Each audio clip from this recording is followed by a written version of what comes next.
Technology is the bridge which connects not only people but also helps in upskilling. Jai Hind everyone, my today's topic is Atmanirbhar Bharat. Atmanirbhar Bharat is started by the government to provide upskilling and also focus on indigenous things on the various factors to provide the employment and also work on the research factors. Provides the people to not only focus on just providing the employment and also focuses on providing the upskilling. Like for example, government has started upskilling programs like Skill Dunia Bharat, which focuses on various programs, helps in education and providing the new technologies which will help them to upskill and to focus on the new technologies and make new projects which will help them in the research sector. Like there's various programs which was developed, which was started in 1983, which was like Integrated Guided Development Missile, which focuses on developing the missiles like Prithvi, Agni, Akash, Trishul and Nak, which focuses on developing and boosting our defense system, which not only just provides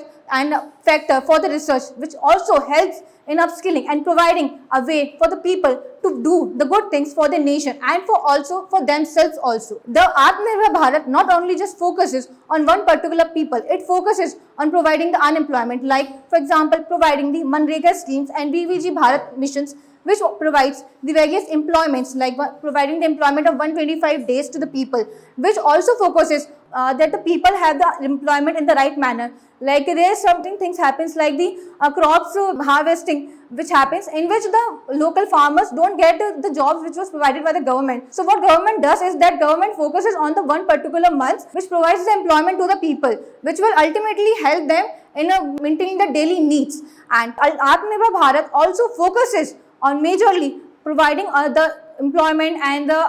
providing the chances to the youth by providing various apprenticeships in the government sectors, like providing apprenticeship in the DRDO and research, which will help them to work in one particular organization, which will help them in the future to provide the good educations and good technologies upbringing in the society. And to conclude, I need to say that it's not just only about one person who have to focus on the doing best for themselves. It's about the people and the youth who brings the other peoples also and to contribute in the nation's upbringing and for providing the better future for the next generation and to also contribute in the nations also and environment. Thank you.